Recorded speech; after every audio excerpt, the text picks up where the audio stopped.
สวัสดีครับเต้นอูดูโอวันนี้อยู่บ้านผมก็ชิลแล้วใช่วันนี้กูจะถามว่า993 IS มึงไปไหนคันสีเหลืองอ่ะไม่บอกขายแดก ยัง เกือบแล้วเอาไปทำสีทำไมสีมันไม่ดีหรอไม่ใช่คือคันนี้ originally เนี่ยมันเป็นสีหนึ่งแต่ตอนที่ผมได้มาเนี่ยมันเป็นสีเหลืองเป็นสปีดเยลโล่ที่เราไปทำเอพิโซด993 คิงกันอ่ะที่3คันมี GT มี RS แล้วก็มี 4S 3คันไปดูได้มีการเปิดตัวเล็กน้อย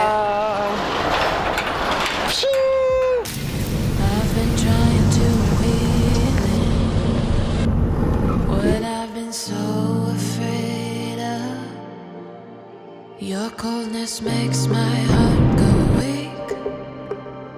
so numb that I can barely speak. This pain keeps water in the sea. If I weren't so desperate to be free, I'd keep my distance, babe.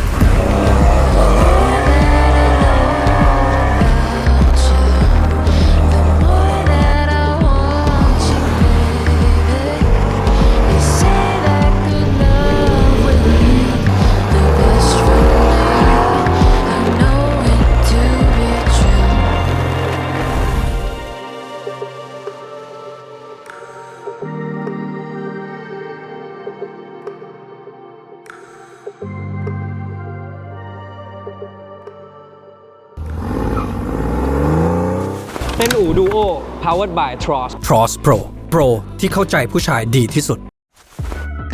Midas Window Film Swiss Wax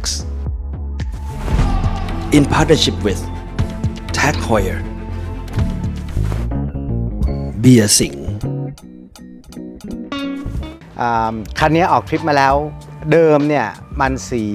เลเวล่าบลูคือสีตัดผมก็เลยจะไปทำมันกลับเป็นเลเวล่าบลูคือตอนนี้ลื้อเลยคือรถมันไม่ได้เป็นอะไรขับซิ่งออกทริปเต็มที่นู่นนี่นั่นสีไม่ผุไม่บวมอะไรทั้งสิ้นแต่คนไม่ไหวเพราะสีเดิมมันสวยด้วยมีความจิตนิดนึงนะครับคือเป็นผมก็ขับไปก่อนนะต่อก็ขับไงแต่ว่าถึงเวลาเราก็อยากได้คือไหนๆมันเป็นรถที่ออริจินอลแล้วมันมีน้อยมากคือมันเป็น RS Touring ที่ไม่ใช่ขับคาพวงมาลัยขวาเนี่ยมันมีอยู่45คันในโลกก็อยากจะทำกับออริจินอลโอเคอันนี้คือตอนนี้คืออะไรทำสีเสร็จแล้วทำสีเสร็จแล้วกำลังประกอบกลับแล้วเดี๋ยวมีวิดีโอให้ดูฮะเดี๋ยววันนี้มาดูพี่แมนประกอบเครื่องกันเครื่อง993 RS ตัวนี้ก็สั่งอะไรมาเปลี่ยนใหม่หมดนะครับเพื่อที่จะได้ refresh มันทันนี้ขับกันอีกเป็นแสนโลไปเลย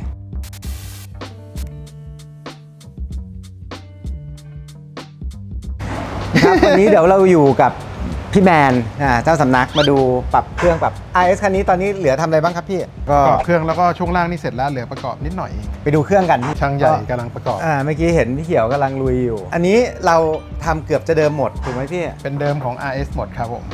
อะไหล่แท้จากโรงงานครับโอเคเราเพิ่มลูกเล่นนิดหน่อยเดียวครับเราทำหัวสูบเมื่อกี้เคลือบเซรามิกนิดนึงตกลงแคมเราเอาขึ้นเหลืออะไรไงนะแคมเป็นตัวซูเปอร์สปอร์ตสำหรับเป็นโซลิดครับไม่เป็นไฮดรอลิกของ RS ครับ RS ครับโอเคฝาเฝอเราก็ไม่ได้ทำอะไร RS เดิมใช่ครับเดิมครับเดิมจำไว้นะครับเดิมต้องถามว่าลูกพี่จะขี่เดิมได้ไหมครับได้ครับได้คันนี้เดิมก็น่ากลัวจะตายชักอยู่แล้วของหลายๆอย่างเนี่ยผมเห็นมันของเดิมมันโอเคอยู่แล้วก็แคมเราต้องเปลี่ยนเพราะแคมเดิมมันสึกถูกไหมพี่ใช่ครับโดนล็อกเกอร์อาร์มกัดแคมสึกไปคือเรื่องปกติตามอายุอาจจะเรื่องหลายๆอย่างครับล็อกเกอร์อาร์มสึกเนี่ยอาจจะเป็นว่าติดเครื่องแล้วเร่งเครื่องทันทีหรือว่าไงมันมากเข้ามันก็ทำให้สึกได้ต้องรอให้เราต้องเดินบอลให้มันเครื่องมันขึ้นแคมอะไรก่อนที่จะ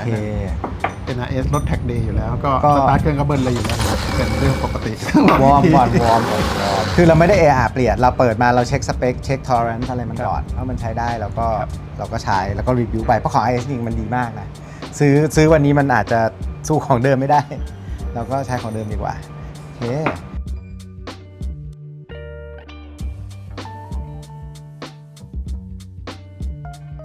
สึกทำไงแคมสึก อาจจะไม่ใช่ที่ผมเปล่าวะพี่ผมซื้อรถเก่ามา ผมไม่ได้เป็นเจ้าของแรก ว่าสีตีนระดับมึงเนี่ยแคมศึกเนี่ยว่าเป็นไปได้ ไม่ ถามพี่แมนบอกพี่แมนปกติมันสึกเหรอ อันนี้มัน IS นะครับมันรถแทร็กอ่ะคือสตาร์ทบนแทร็กแม่งก็ป้ามลุยกันเลยมันก็ คือจริงๆมันก็ต้องวอร์มอัพเครื่องด้วย มันควรจะสตาร์ททิ้งไว้แป๊บนึงก่อน เออ คือไหนๆจะเปลี่ยนแคมแล้วจะเอาแคม IS เดิมก็ใช่ที่ ถ้าเปลี่ยนเป็นแคมอะไร ก็ขึ้นอีกเบอร์นึง ISR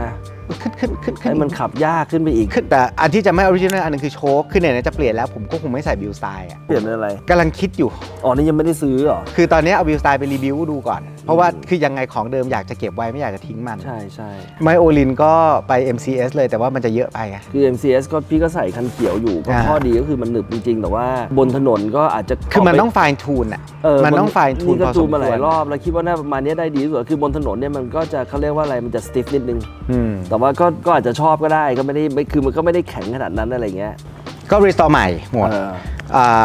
หรือขัดถึงตัวถังเงาเลยทำสีโป๊สีพื้นใหม่ทุกอย่างใหม่คือผมบอกผมรื้อแล้วผมไม่รื้ออีกแล้ว เพราะว่าคันเนี้ย รื้อทีเดียวรื้อให้จบ คันเนี้ยตอนเปลี่ยนสีมันก็ทำแบบนี้เหมือนกันใช่ไหมพ่นไปถึงในเลย ใช่แต่ไม่หมดคือคันนี้รื้อข้างนอกออกมาไม่เจอสีฟ้าเลย แต่ข้างในยังมีบางจุดยังเจอสีฟ้าบ้างก็เขาก็ทำมาดีในระดับหนึ่งแต่ไม่ได้ทำแบบคือผมทำนี่คือแม่งเป็นสีเงินทั้งคันข้างนอกข้างในทั้งคันเลยอะแล้วก็พ่นใหม่หมด แล้วนี่ทำมากี่เดือนแล้วเนี่ยมัน โอ้ หาย เกือบปีแล้วพี่ เน่า ทำมาตอนต้นปีคือคันนี้เข้าไป Power Lab ถอดเครื่องถอดเกียร์ถอดล้อถอดเรียกว่าเหลือแต่กระดองอะ กับกระจกเพราะว่ากระจกต้องให้อู่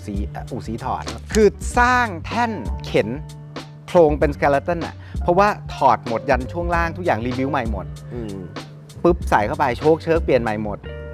อันนี้คือทำกับเป็นทัวริงสเปค ไม่ทำแบบที่ได้มา เพราะว่าคันนี้เนี่ยคือแต่อ้อนจะออกรถคันนี้มันเป็นทัวริงเจ้าของเขาไปอัปเกรดเจ้าของเก่าไปอัปเกรดมาโดยให้ปอร์เช่อัปเกรดแล้ว documented คือแม่งเปลี่ยนยันเครื่องท้ายมันเรียงเกียร์ใหม่เลยอ่ะ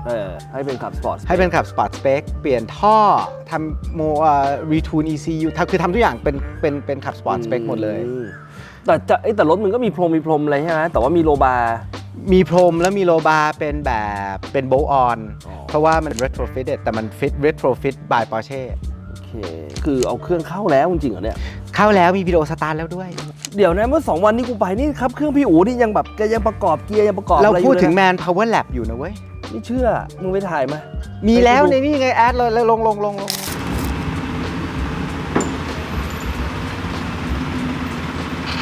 สวัสดีครับพี่แมน สวัสดีครับพี่โอครับ ครับวันนี้เราอยู่ที่ Power Lab นะที่ Impact Speed Park แต่ให้พี่แมนเล่าให้ฟังหน่อยว่านอกจากไปทำสีมาแล้วเนี่ยมันต้องทำอะไรอีกพี่ คันนี้นะครับก็เป็นการรื้อทั้งคันจริงๆนะครับเหลือแต่กระดอง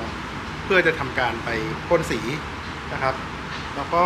พวกแป๊บต่างๆไม่ว่าท่อทางสายไฟท่อน้ำมันก็จะมีทำการเปลี่ยนใหม่นะครับแล้วก็ในส่วนของน็อตต่างๆเราก็ทำการไปชุบสี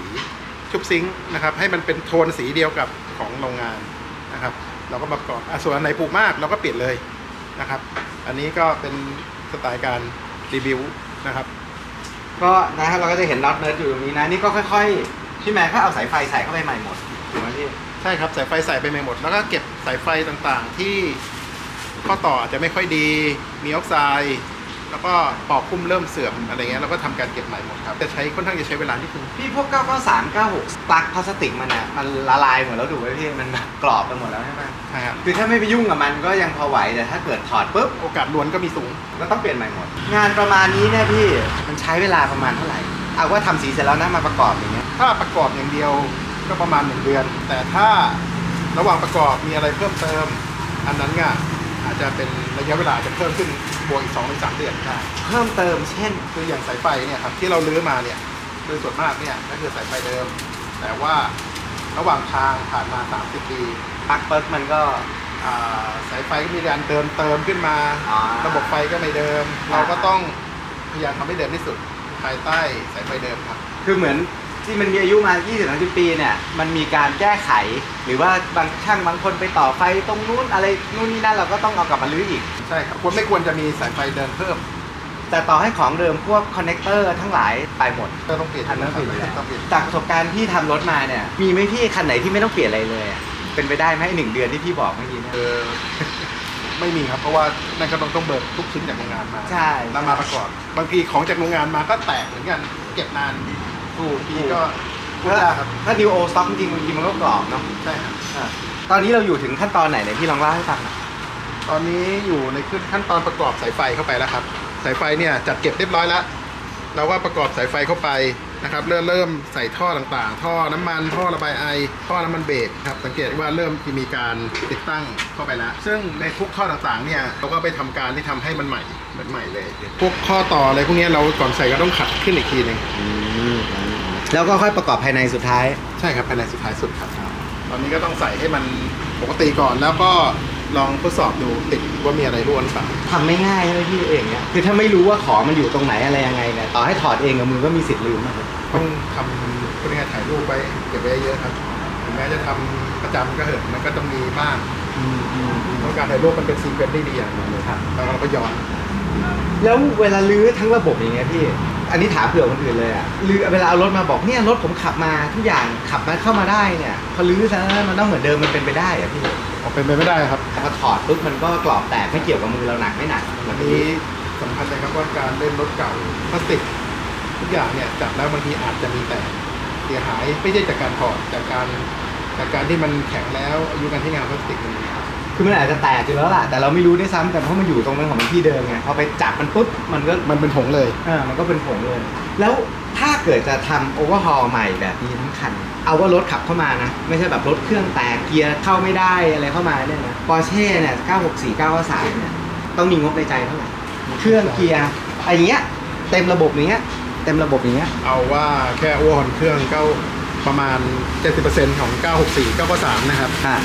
ราคาเครื่องประมาณเกือบล้านนะ เฉพาะโอเวอร์ฮอลเครื่อง ใช่ครับ เกียร์ต่างหาก เกียร์ต่างหากครับเกียร์ก็คือว่าดูว่าระบบมีอะไรพวกปืนมีปัญหาหรือเปล่าผมว่าไม่ได้ว่าเปลี่ยนการ์ดนะฮะเพราะว่าราคาไหลเกียร์ค่อนข้างสูงมากเราก็เปลี่ยนเฉพาะจุดที่สึกหล่อแล้วก็ทำให้มันตัวประมาณดีขึ้น เรามีอะไรเรียกว่า OEM ดีกว่าอย่าไปพูดว่าโรงงานอย่างเดียวเลยเพราะเดี๋ยวนี้มันไม่จำเป็นแล้วครับ Body Panel เนี่ยตอนนี้ Porsche บางอันก็ไม่ทำเองละให้แดงทำแล้วก็ตีกา Porsche อะไรพวกนี้เนี่ยมันยากง่ายหายากง่ายยังไงพี่หรือมีหมด ชุดอยู่กับช่วงนะครับ บางช่วงก็มีแล้วแต่บางช่วงที่เราทำส่วนใหญ่ช่วงที่เราทำจะหายาก ต้องบอก ทำไมก็ไม่รู้ ก็ส่วนใหญ่จะกระจายกันไม่ใช่ว่าเราสั่งที่เดียวมาแล้วชิปปิ้งมาทอดเดียวไม่ใช่บางทีต้องโอ้โหค่าชิปปิ้งมหาศาลมันต้องมาจากหลายๆที่จริง ฉะนั้นไอ้ที่เวลาเราเหมือนเราดู YouTube มันมากแบบโอ้ยทำรถปุ๊บปุ๊บปั๊บที่อเมริกาที่อะไรอย่างเงี้ยคือเมืองไทยมันเป็นไปไม่ได้ถูกป่ะเพราะเราไม่ได้มีอะไรเขาอะ ๆทำรถอเมริกาแบบสไตล์อย่างนั้นใช่ไหมฮะอย่างนั้นก็เปลี่ยนใหม่หมดได้อยู่แล้วครับ ได้อยู่แล้วใช่ไหม คอนโทรลได้อะไรได้ครับ แต่คอสมหา คอ ศา ร์ ล สนี่ไม่ต้องห่วงครับไม่ต้องคุยเรื่องราคา ทำอย่างนี้จะคุยเรื่องราคา ไม่ต้องคุยเรื่องราคาครับ แต่ผมคุยได้ไหมราคา เอาพอของปากของคอครับ เราทำในราคาที่เป็นไปได้อะไรคลาสสิกนี่ต้องแพงกว่าเดิมอีก 30% ก็รักก็เล่นกันไป ได้ครับพี่แมนงั้นเดี๋ยวไว้พอจะลงเครื่องลงเกียร์เดี๋ยวเรากลับมาคุยกันอีกรอบ ได้ครับ ขอบคุณครับ ขอบคุณครับ Many months later.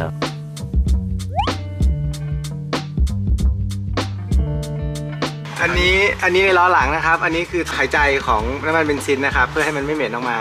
อันนี้เป็นถังแวคคัมนะครับ เก็บลมเอาไว้ดันพวกลิ้นนู่นนี่นั่นในรถนี่ก็ช่วงล่างเข้าไปละหน่อยนึง โครงล่างก็มีเนียมทั้งชุดเงาแวะข้างหน้าคราวก่อนเรามามันยังไม่มีใช่ไหมตอนนี้มันก็เข้าไปละเดี๋ยวไปประกอบเครื่องรอบๆเครื่องใช่ไหม ใช่ครับ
แล้วคิดว่าโปรเจกต์นี้จะเสร็จเมื่อไหร่ เพราะตอนนี้เครื่องเกียร์ที่อยากลงแล้วสตาร์ทแล้ว ก็เหลือแค่จริงๆก็คือเหลือใส่ภายใน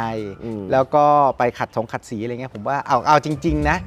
ถ้าได้ทำอ่ะผมว่าไม่เกินเดือนถ้าได้ทำนะ ข้อดีก็คือมันเครื่องเกียร์อะไรมันไม่ได้พังไงออกมากิฟเลย กิฟเลย โอเคเยี่ยมเดี๋ยวรอชมฮะ เบิกอะไรหน้ามืดครับ ก็เดี๋ยวก็พี่ว่าทำเสร็จก็มาทำอีก EP นึงมาดูกันว่ารีสตอร์รถแบบเนี้ยใช้บัดเจ็ตเท่าไหร่คืออันเนี้ยคือเราบอกเราไม่เคยเรื่องเงินแต่ว่าไอ้เรื่องพวกเนี้ยผมว่ามันเป็นประโยชน์มากกว่าใช่ป่ะมันไม่ได้แบบโอดโออะไรแต่ว่าแค่จะบอกว่าไอ้การทำรถอะแต่ละคันแต่ละรุ่นแต่ละแบบใช้บัดเจ็ตไม่เหมือนกันอันนี้เราก็อาจจะลองมาดูว่าการทำรถที่หายากอย่างเงี้ยมันจะต้อง ไม่พูดบัดเจ็ตได้ปะไม่อยากคิดถึงมัน ก็ได้ก็ถ้ามึงไม่ได้ ไม่อยากคิดถึงมัน ถ้ามึงอยากจะลืมไปก็ไม่ต้อง ลืมแต่ว่าควรจะมาคุยเรื่องสเต็ป โอเคครับก็นี่แหละเป็นโปรเจกต์ลับๆของอีอูมันผมก็เลยแค่จะมาเปิดเผยให้ทุกคนรู้ว่ามีโปรเจกต์แบบเป็นเขาเรียกอะไรอะโปรเจกต์คาร์อยู่เหมือนกันไม่ใช่แค่ผมคนเดียวใจป่ะ แต่ผมรีสตอร์เดิมไง กูก็รีสตอร์เทอมกูไม่ได้รีสตอร์อะไรเลอะเทอะ อ๋อ ของกูก็ขึ้นจิ๊กอยู่นี่ไง รถถูกกันเยอะแต่ทำพอๆกันนี้อะ ตั้งแต่เปิดช่องนี้มานี่แม่งมีรถที่เกิดในช่องนี้มานี่คันที่ 4 แล้วนะใช่ป่ะ ใช่ พี่มี 996 ผมมี 993 มี เค GR 86 มี K-Man ใช่ ทักไอ้คาเยนไม่ต้องนับเนาะ คาเยนทำก่อนแล้ว คาเยน จริงๆคาเยนต้องบอกว่าอินสปายที่ทำช่อง เพราะว่าเริ่มแบบไปแคมปิ้งไปอะไรจากตรงนั้นไงแบบแล้วก็ด็อกิเมนต์หน่อยแล้วกันอะไรอย่างเงี้ยก็เลยกลับมาทำใหม่ ไม่ กูดูให้กำลังใจ รูฟแฟลกอยู่ที่ประมาณ แบบยี่ห้ออื่นก็คือว่า เพิ่งไปนอร์เวย์มาแล้วพี่ เราก็เลยแบบ Discovery 3 ผม นั่นแหละ เกิดในช่องนี้ คัหงใช่ 5 คันนี้ไม่พอนะ ซื้อรถอีก มีซื้ออีกเหรอ ก็มีอีสไปเดอร์นี่ไหมมี อ๋อใช่ มี ใช่ อีกคาเยนรถเมียไหม ก็สนุกดีครับ ก็หวังว่าจะติดตามกัน เราก็โปรเจกต์รถพวกนี้ผมว่ามันก็เป็นอะไรที่เรา process ไปด้วยกันเนาะ เหมือนลูกเพื่อนอ่ะ เห็นมาพร้อมกัน เราช่วยเลี้ยงกันมาตั้งแต่เด็กอะไรอย่างเงี้ยมันก็ประมาณนั้น โอเค โอเค รับได้ฮะ แล้วเดี๋ยวเจอกันอีพีหน้าครับ ขอบคุณครับ สวัสดีครับ สวัสดีครับ เป็นอู่ดูโอ powered by Tross Tross Pro Pro ที่เข้าใจผู้ชายดีที่สุด Midas Window Film Swiss Wax in partnership with Tag Heuer Beer Sing